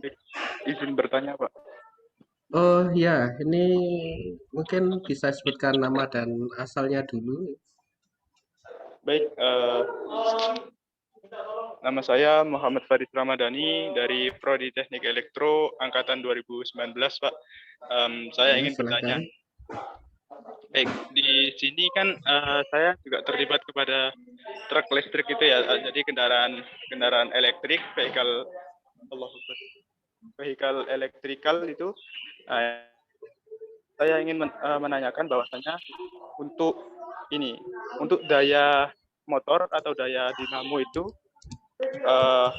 saya estimasikan ada 50 kWh atau kalau dikonversikan ke horsepower itu 64 horsepower, di mana 64 horsepower itu akan menarik atau menopang beban sebesar 4 ton, yaitu kan untuk truk listrik itu. Jadi untuk berat bersihnya truk itu kan ada seberat 4 ton. Nah itu semisal kalau dibuat tanjakan ataupun dibuat untuk medan yang berat, itu apakah akan bekerja secara maksimal seperti itu. Baik, mungkin itu aja pertanyaan Pak. Oke, mungkin bisa langsung saja nih Pak Uta untuk Oh, siap. dijawab. Baik, terima kasih Mas atas pertanyaan. Jadi itu menarik, itu kita akan mundur sedikit tentang masalah desain, ya kan? Jadi batasan dari parameter desain itu harus kita tentukan di awal. Setuju bahwa mungkin tadi Mas itu sudah keluar 50 kW untuk bisa membawa 4 ton, tapi terus selanjutnya adalah sebenarnya di perhitungan itu juga ada slope derajat yang maksimal yang bisa dilalui. Nah, itu berapa? Karena bisa jadi mungkin di 50 kW itu adalah kondisi saat datar itu sebenarnya juga nggak perlu 50 kW. Itu katakanlah 20 kW, tapi begitu nanjak slope-nya berapa derajat, itu bisa baru membutuhkan daya 50 kW. Nah, itu sebenarnya di perhitungan dasar ada Mas, itu nanti bisa diskusi lebih lanjut. Kita akan bisa menentukan maksimal nanti truk ini bisa nanjak di berapa derajat loh, gitu. Atau gampangnya nanti kalau dipakai di Surabaya itu bisa nggak naik flyover Waru atau naik mana? Nah itu nanti bisa kita simulasikan, bisa kita asumsikan. Tapi menurut saya di area 4 ton itu kalau dengan menggunakan rasio bawaannya truk itu masih kuat untuk bisa nanjak. Baik Pak. Kemudian kalau semisal truk tersebut itu kan untuk berat kosongnya Pak ya. Untuk berat kosongnya itu sekitar 5 atau sampai 4 sampai 5 ton. Kalau misal diisi barang Pak, diisi barang seperti galon ataupun LPG itu kan nanti bisa lebih, bisa 30, bisa 25 sampai 30 ton seperti itu. Nah, itu apakah bisa maksimal untuk bergeraknya Pak? Seperti itu.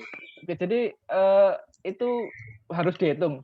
Tapi yang jelas gini, Pak. Ini saya izin menampilkan satu slide saja. Ini yang harus kita perhatikan saat desain. Jadi supaya tadi kan sebenarnya sudah keluar katakanlah 50 kW, tapi terus jadi ada pertanyaan lagi, bisa nggak ya kuat ini? Jadi ini adalah rules-nya seperti ini.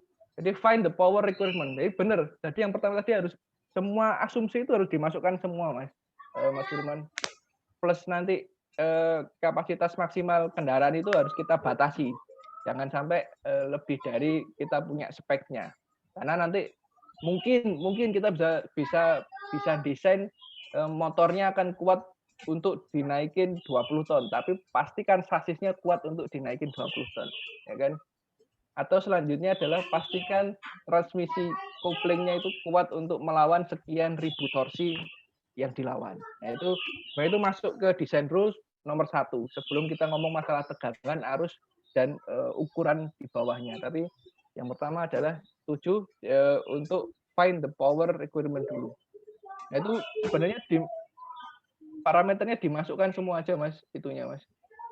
Mau pakai asumsi apa aja nih. Jadi biasanya sih kami ada beberapa, katakanlah 3 case. Jadi ada case untuk perkotaan, terus untuk jalanan highway, jadi tol, atau nanti kalau mau ke pedesaan aplikasinya baru nanti kita pikirkan lagi apakah dengan power 50 kW ini bisa. Karena kita masih bisa melakukan banyak tweaking, banyak perubahan di area transmisi, di area rasio gardan, termasuk nanti baru terakhir menaikkan performa motornya. Gitu Mas. Jadi kalau pertanyaan apakah bisa nanjak, ya bisa, tapi coba kita lihat hitungannya dulu. Karena daripada saya ngomong nggak bisa, nanti ternyata bisa atau sebaliknya. Tapi ya karena gini, kita sebagai engineer kan balik lagi ke hitungan, ke simulasi sebelum bisa ini. Sebelum bisa kita jawab secara jelas. Itu semoga menjawab Mas Iman. Oke, ini tadi yang tanya Mas Faris gitu ya. Oh, Mas Faris ya, Mas? Iya. Terima kasih Iya, Pak. mungkin itu sementara Mas Faris. Tapi kayaknya Mas Faris ini masih banyak penasaran untuk perhitungannya loh. Nanti bisa konsultasi langsung ini ke ya, Pak. Nanti bisa ke workshop aja Mas. Iya. Bareng Mas Pak Rifki ya, Pak Rifki. Oh iya. Ya itu kan sering betul Pak Rifki. bengkel. Iya, Mas Faris ini juga aktif di kegiatan truk listrik. Oke, kemudian ini yang dari chat. Oh, ini Pak Dimas ini mau tanya. Mungkin Pak Dimas langsung aja nih Pak Dimas. Nggak saya bacakan. Langsung aja disampaikan Pak Dimas. Monggo Pak Dimas. Ya, izin bertanya Pak. Jadi kan kebetulan memang belum sampai pembahasan controller dan motornya, karena kan Betul Pak. baru sampai baterainya saja ini sudah kompleks sekali gitu ya. Iya betul Pak. Jadi kalau untuk controllernya itu mungkin bisa dibahas sedikit komponen utamanya itu apa saja yang ada di controller. Siap Pak Dimas. Tentu fungsinya kompleks ya. Ini kalau saya lihat Oke. kan ada gambar putaran motor ya. Nampaknya Iya, betul Pak. Oke. Jadi langsung saya jawab ya Pak. Jadi ini sebenarnya nih apa? Dua basic konsep controller itu dari semua sistem katakanlah fuzzy, PID dan apa ini sebenarnya basicnya ini adalah mengatur besarannya arus dan mengatur arah arus. Jadi kalau besar kan nanti efeknya ke torsi karena semakin besar arus semakin besar torsi pada motor. Tapi kalau adjust current direction, arah arus ini harus kita pastikan benar. Kalau nggak gitu ya motornya nggak bisa muter. Jadi ini bisa diperhatikan di coil sampelnya yang bawah. Ini kan pertama masuk, mungkin dia menghasilkan apa ini? Utara. Nah, selanjutnya baru yang sini gantian yang masuknya dari sebelah sini untuk bisa menghasilkan selatan. Nah, ini kan karena kan konsep muternya motor ini kan didorong dan ditarik. Didorong dan ditarik terus bergantian. Nah, ini dua konsep ini yang harus kita pahami di awal untuk bisa masuk ke sistem kontrol yang lebih detail. Kan tadi pertanyaan di chat kan komponennya apa aja gitu Pak. Jadi secara umum ya ada casingnya untuk wadahnya biar ketutup dari air dan lain-lain. Yang kedua adalah controller modulnya. Jadi tempatnya microcontroller itu di controllernya. Areanya low voltage semua, tidak ada high voltage-nya. Baru nanti area tegangan tingginya di drivernya. Di drivernya ini yang bawahnya. Nah ini mungkin ada yang menggunakan MOSFET, ada yang menggunakan IGBT, itu tergantung nanti kapasitasnya seperti apa. Nah, jadi area high voltage ini di bawah. Ini kenapa konstruksinya kok dia modular? Karena gini, potensi kerusakan controller itu bisa di modul kontrolnya, di mikro sysmin atau minsysnya, atau di area high voltage-nya. Bisa jadi MOSFET-nya aja yang jebol, tapi sistem utamanya masih sehat. Nah ini kenapa kita pisahkan nanti kalau mau repair tinggal bongkar yang ini, ganti ini, yang atas tetap casing dan lain-lainnya tetap. Kontrol metodenya seperti apa? Ya ini macam-macam, ada yang speed control, current control, ada yang pakai PID, ada yang fuzzy logic, ada yang pakai lookup table. Nah, ini macam-macam. Itu bisa. Itu aja sih Pak Dimas. Ini apa? Hardware-nya mungkin tadi yang saya sebutkan di ini high voltage ini sebelah yang kanan tadi. Ini high voltage-nya. Ini area high voltage semua ini kan apa? Ini kan kalau ini ke kabel yang ke motor UVW, ini yang dari baterai. Dan nanti setelah ini selesai dipasang baru atasnya dipasangin controllernya. Saya kira gitu Pak Dimas. Gimana Pak Dimas? Ke workshop aja Pak Dimas.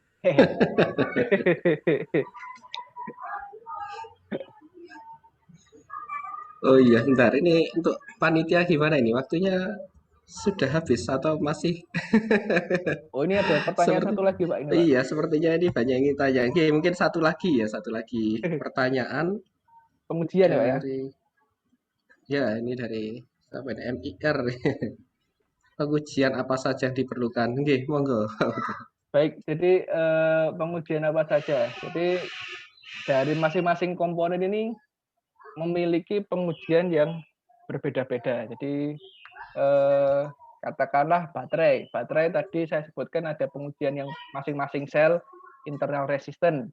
Nanti setelah dirakit baru menguji kapasiti baterai. Jadi itu seperti kita nguji pembebanan, jadi baterai itu disedot habis isinya, biasanya sih dibuang jadi panas, baru habis itu dicas lagi. Nah itu untuk mengetahui kapasitas baterai.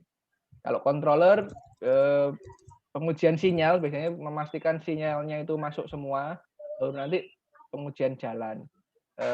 Jalan itu artinya di-runningkan ke motornya. Pengujiannya biasanya kita LCR meter, jadi mengetahui nilai induktansi, kapasitansi, dan reluktansinya, memastikan nilainya benar, karena itu nanti terkait dengan gulungan motor. Jadi kalau gulungnya keliru, ketambahan satu atau kekurangan satu itu ketahuan dari nilai kapasitansi dan reluktansinya. Terus setelah baru masing-masing komponen itu sudah dalam kondisi oke, approve secara engineer, baru kita rakit. Nah, dirakit nanti baru masuk ke pengujian beban dinamometer level komponen. Nah, itu kita akan tahu power sebenarnya motor itu berapa, kemampuan baterainya itu seberapa, plus controller itu bisa mendelivery power berapa kali. Itu bisa kita lakukan semua di Surabaya, kita bisa lakukan semua, artinya itu kalau secara engineering itu sudah bukan sebuah alasan engineer untuk aku desain tidak bisa merealisasikan. Itu sudah nggak ada alasannya. Gimana maaf, ternyata ini tadi yang tanya Pak Dekan ini tadi. Wah, siap. Wah, ini Pak Oh, Dekan enggak, ini Pak bukan Dekan. saya, Pak, yang Nggak bisa on MIR, cam Pak. ini, saya baru bisa gabung. Ini Pak Susi Janto, Pak, tadi, Pak. Iya. Nuwun. Iya, Pak Dekan. Kalau Ini kalau terkait tanya lagi Mas Uta, kalau Siap. terkait proses pendinginan gitu kan, biasanya beberapa komponen kayak controller atau baterai ya mungkin ya, itu Oke. apakah ada cara kita mendesainnya itu ya, misalkan Siap.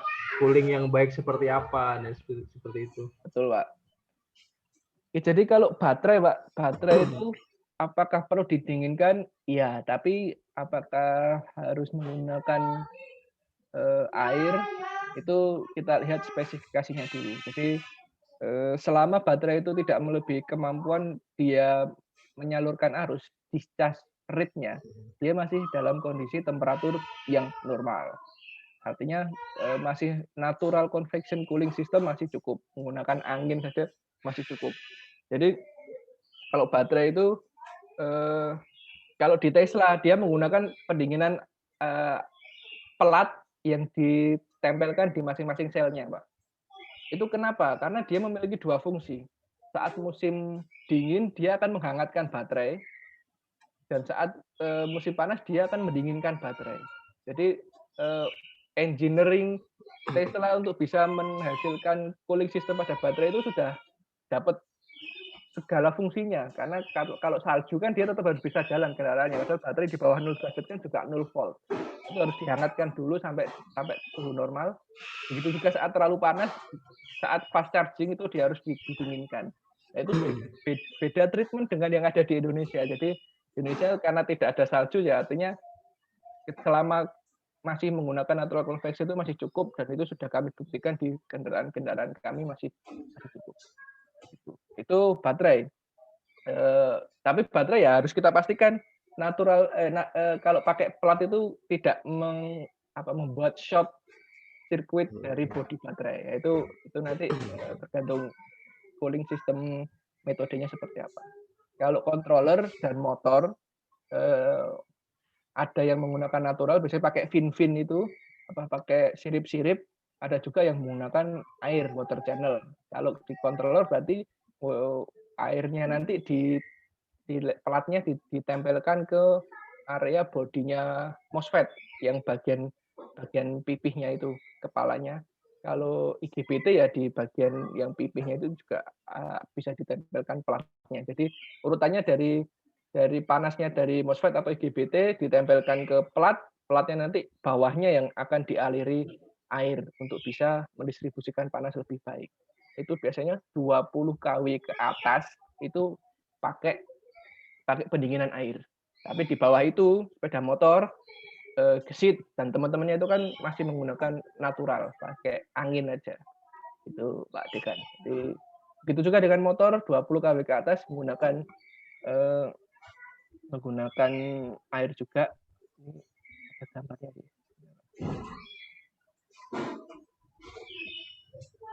Oke.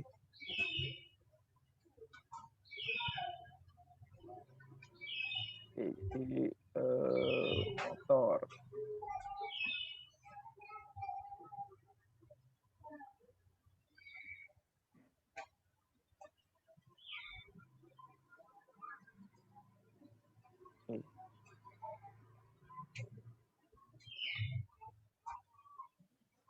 Jadi yang sebelah mana ini? Nah, ini sebenarnya ini bagian dari struktur motor. Jadi casing untuk bisa mendinginkan stator ini ada water channel-nya, Pak, ada lubang-lubangnya. Ini tekniknya juga macam-macam. Kalau ini teknik yang kami lakukan ini apa ya? Ini masuk airnya terus nanti ada stoppernya di sini ditabrakkan, nanti dia kan muter ke sini terus ke bawah, muter lagi sampai nanti keluar terakhir yang di sini. Nah itu water channel-nya. Ya ini aktualnya ini. Ini cooling tunnel kita nyebutnya, untuk jadi nanti isinya air semua, terowongan ini dia akan ditabrak masuk ke sini, ditabrakkan ke sana, muter lagi, nanti di sini yang keluarnya lebih panas atau anget lah biasanya. Parameter yang biasanya penting adalah kalau sudah ngomong pakai water channel atau pakai air gini, rate-nya, Pak. Jadi apa? Water flow rate-nya, putaran sirkulasinya. Jadi di akuarium itu kan ada airnya harus moncrotnya berapa liter per menit. Nah itu juga di kendaraan listrik kalau yang pakai itu juga diperhatikan. Minimal biasanya 8 liter per menit. Artinya sirkulasinya 8 liter air dalam 1 menit. Itu sudah cukup untuk sirkulasi air panas yang di motor dan di controller. Tentunya dengan bantuan kipas di radiator. Itu Pak Dekan. Berarti tidak perlu ini Mas Utaya. Kayak misalkan harus didinginkan lagi. Biasanya kan dia masuk ke situ kan jadi panas airnya ya. Tidak perlu ya. Enggak. Cuma dialirkan saja cukup ya seperti itu. Kan itu dialirkan terus masuk ke radiator, Pak. Jadi radiator sama kipas tetap keluarnya itu. Tetap keluar. Cuma untuk flow rate-nya itu yang harus diperhatikan. Pak, siapa? Terima kasih Pak Rian, Pak Dekan. Sudah. Ya, itu juga berperan ya. Mungkin juga untuk diketahui aja ya. Jadi project truk listrik ya di IT Telkom ini langsung dipimpin sendiri oleh Pak Dekan. Juga untuk keanggotaannya ya di bahannya juga Pak Dimas, Pak Kaprodi ini juga ikut berperan juga. Jadi emang ya kita mengharapnya ini ya dengan benar-benar serius ya, didukung oleh PT Braja dan juga alhamdulillah kemarin juga dapat pendanaan dari PLN juga. Alhamdulillah. Ya, alhamdulillah. Itu kalau truknya tahun ini jadi sudah mengalahkan semua, Pak. Amin. Ya, ada yang bikin bis tapi belum jadi juga. Banyak sharing ya dengan Mas Uta ini. Ilmunya ini. Iya, makanya ini kita undang ini. Ya mungkin kalau 1-2 jam kita masih diskusi permukaan. Nanti kalau detail kan bisa kita pada case-case tertentu pasti ada timbul beberapa problem, nanti di situ kita bisa pelajari lebih detail, Pak. Betul. Ya, ini kan kami juga membagikan ilmu pada mahasiswa yang lain juga, mungkin juga para peserta yang lain yang mungkin juga mempunyai ketertarikan pada mobil listrik ya, atau khususnya di sini truk listrik nantinya. Oke, ini ada ya ini diizinkan panitia satu pertanyaan lagi, Pak Uta, boleh Pak Uta? Oke, satu ya sebelum kita akhiri ya ini dari pertanyaan. Nah,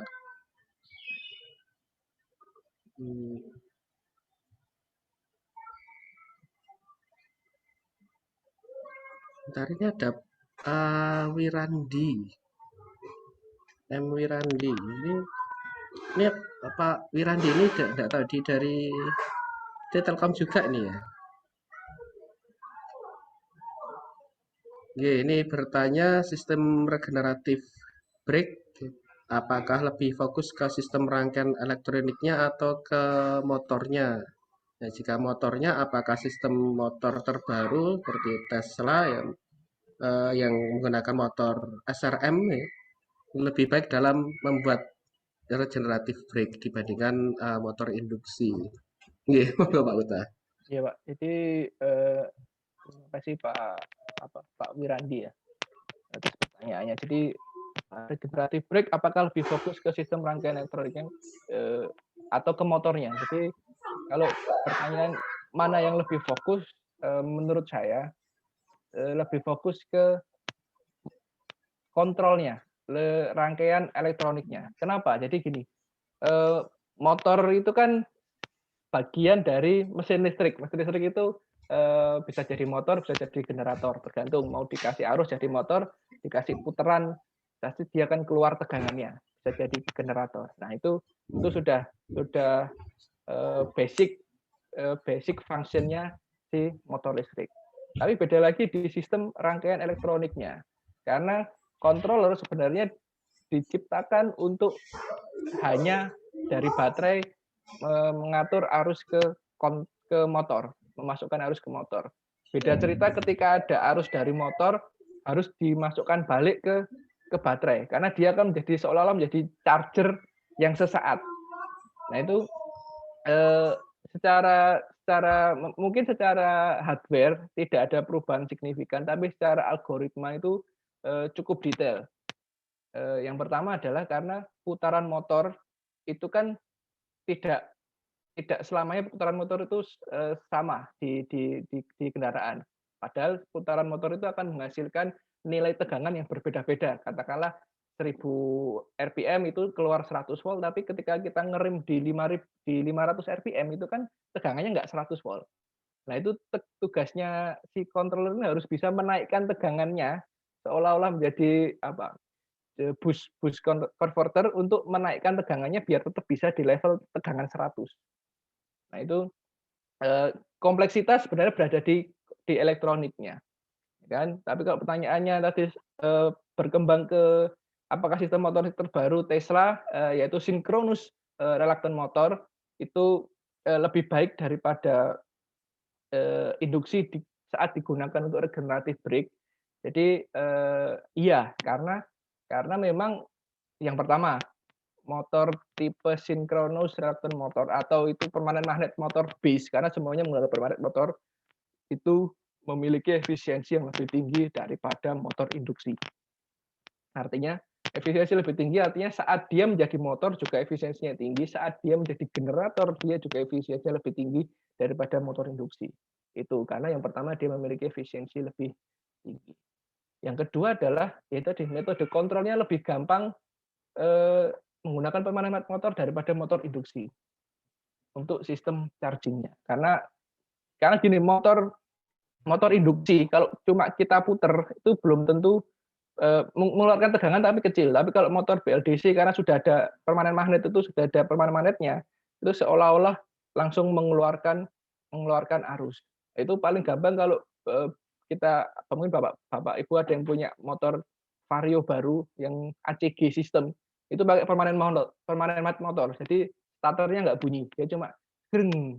Nah itu dia starter saat jadi starter, saat sudah muter mesinnya, nyala mesinnya, dia jadi generator.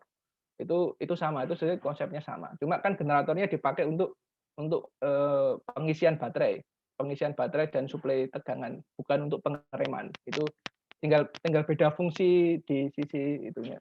Tapi itu proses sederhana dari permanen magnet motor.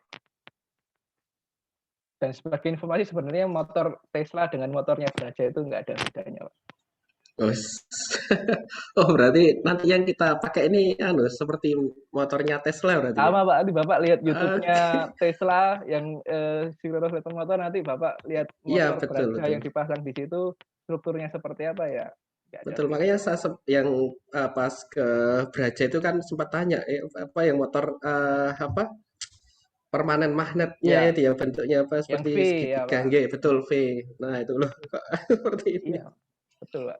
Ya, Ya, cuman itu termasuk motor AC atau DC Pak ya kalau ini? oke. Jadi itu pertanyaan juga agak menarik, Pak. Jadi ini Iya. banyak madhab ini. Jadi yang pertama kita sepakati bahwa itu permanen magnet motor, Iya, kan? iya. Motor yang menggunakan permanen magnet. Pertanyaan kenapa kok pada awalnya dulu terkenalnya namanya BLDC, brushless DC motor. Karena karakteristiknya itu sama dengan motor DC, Pak. Jadi torsinya stabil di awal terus turun. Beda dengan kalau motor induksi kan dia baru naik di tengah-tengah. Itu karena karakteristiknya mirip dengan motor DC. Jadi dulu favoritnya adalah brushless karena nggak pakai brush. Brushless DC Iya, motor. Tapi berkembangnya waktu, sekarang semakin banyak istilah nih. Ada permanen magnet, synchronous motor. Kenapa disebut begitu? Karena ada juga yang ngomong permanen magnet AC motor. Karena arus yang masuk ke motor itu kan sinusoidal bentuknya, Pak. iya, iya. Ya kan? Makanya nyebutnya permanen magnet AC motor. Yang masuk ke motor itu sinusoidal, bukan arus DC. Sebenarnya dia sinusoidal 3 fase. Nah, Iya, itu iya. kenapa nyebutnya permanen AC motor. Terus ada lagi yang kenapa kok sinkronus relaktor motor ya, karena dia apa? Sinkron itu kan kalau mata kuliah motor sinkron itu kan medan stator mengunci rotor, ya kan? Iya, iya. Medannya dikunci, jadi dia ditarik terus, muter itu ditarik terus. Nah itu konsep ini kan yang sama yang terjadi di fenomena di permanen magnet motor itu kan juga sama. Dia seolah-olah dia ditarik terus sehingga tidak ada slip. Nah, di motor Iya, ini iya, kita iya. ngomong slipnya berapa persen? Ya kan? Tapi kalau di permanen magnet motor kan dia tidak ada slip karena dia seolah-olah dikunci terus atau dalam kondisi sinkron. Gitu. Nah itu pertanyaan ini motor AC atau DC itu jawabannya agak panjang, Pak. Berarti ini terjawab sudah ini pertanyaan saya dari dulu ini Pak Uta ini. Sempat didiskusikan juga di tim mobil listrik ketika pesan ke Braja loh kok BLDC katanya torsinya kok nggak bagus, yang bagus ini apa SRM gitu ya. Ya, Ya permanen makanya chipnya synchronous motor PMSM. nah itu. Tapi begitu yang kemarin berkunjung ke Braja loh, motornya kok ya saya sempat pikir ini seperti Ya, punya Tesla ini. iya. Ya. Nggih, sayang sekali di waktunya sudah hampir habis ini Siap, Pak siap, Uta. Pak. Nggih. Saya yakin ini masih banyak pertanyaan. Ini tadi ada juga Mas Getsa. Kalau Mas Getsa ini mungkin bisa langsung aja nanti tanya ke Pak Uta karena ini mahasiswa kami sendiri nih Getsa, Pak Siap, Uta. monggo, Pak. Nggih. Ya, jadi emang kita dibatasi oleh waktu yang nggak mungkin berpanjang-panjang, tapi mungkin kalau dari peserta atau mungkin juga dari adik-adik mahasiswa ada yang ingin ditanyakan, ya mungkin bisa bergabung langsung ke tim dari mobil listrik atau truk listrik, ya mungkin nanti bisa diagendakan ketemuan ini dengan Pak Uta untuk belajar lebih banyak mengenai Siap, monggo, Pak. motor Kami dan terbuka untuk sebagainya. engineer muda Indonesia ini. Oke. Sekali lagi terima kasih Pak Uta untuk waktunya yang disempatkan pada kami di tengah kesibukannya, baik mengurus perusahaan juga perkuliahan. Oke. Untuk berikutnya saya kembalikan lagi ke panitia ya untuk acara selanjutnya. Ya, silakan. Oke, baik. Terima kasih Pak Sus telah memoderatori acara pada kuliah tamu hari ini. Sebelum acara ini benar-benar saya tutup, saya ingin menyimpulkan sedikit nih dari materi yang udah diberikan sama Kak Yoga selaku pembicara kita. Jadi yang saya bisa simpulkan itu sebenarnya untuk kendaraan listrik saat ini itu emang benar-benar lagi dibutuhkan Indonesia bahkan dunia gitu ya. Habis itu dari materi yang udah diterima tadi itu banyak sekali bahasa-bahasa ataupun istilah baru nih yang saya terima. Misal ada apa itu namanya hybrid configuration. Nah, hybrid configuration itu ada seri paralel atau ada yang di mix seri sama paralel. Yang mana ketiganya itu memiliki keuntungan dan kerugiannya masing-masing. Terus juga ada lithium ion baterai. Jadi Kalau sekilas saya cuma melihatnya itu di internet saja, seperti apa sih lithium ion baterai. Nah, di sini saya bisa mendapatkan ilmunya. Misal ada tipe-tipe dari lithium ion baterai itu seperti apa gitu. Terus juga ada baterai management system ya tadi ya Kak ya. Nah, itu ada juga dua kondisi, ada active balance, ada passive balance gitu. Benar-benar ilmu yang sangat bermanfaat untuk para engineer muda ini yang sedang meneruskan perjuangan dari kakak-kakak kita begitu. Mungkin kita sebelum menutup ini bisa itu ya, mengisi feedback untuk acara ini. Jadi feedbacknya ada di kolom chat. Nah, sambil mengisi feedback, kita bisa foto bersama dulu untuk sebagai dokumentasi. Mungkin untuk yang bertugas saya persilahkan. Oh ya, teman-teman yang hadir bisa on cam ya.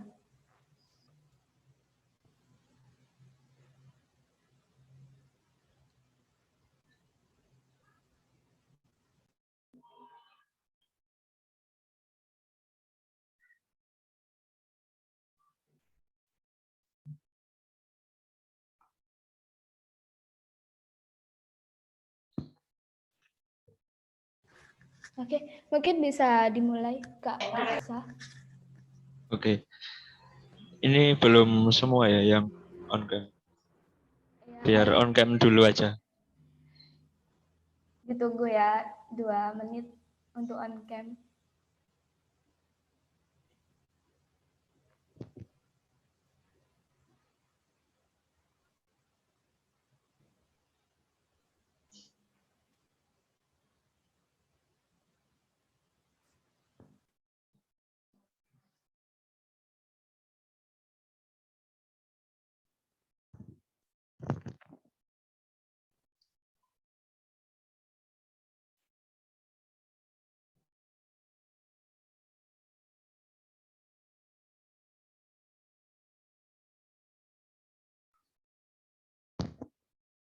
Oke, langsung aja ya.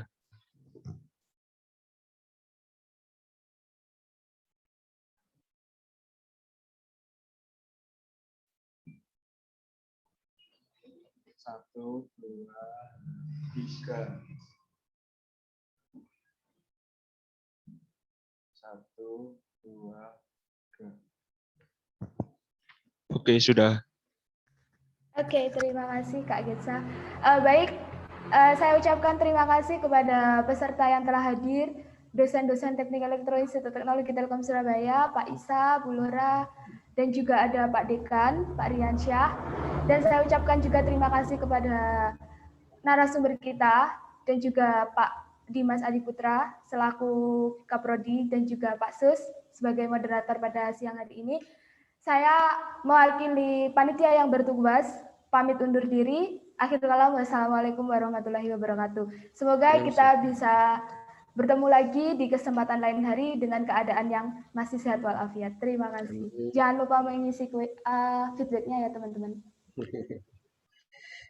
Matur nuwun Pak Uta untuk kesediaannya. Terima kasih Pak Pak Sus, Rian, Pak Dimas, terima Rian. kasih. Sampai ketemu lagi. Assalamualaikum. Waalaikumsalam. Waalaikumsalam warahmatullahi wabarakatuh. Terima kasih juga untuk teman-teman panitia yang sudah mengusahakan acara ini.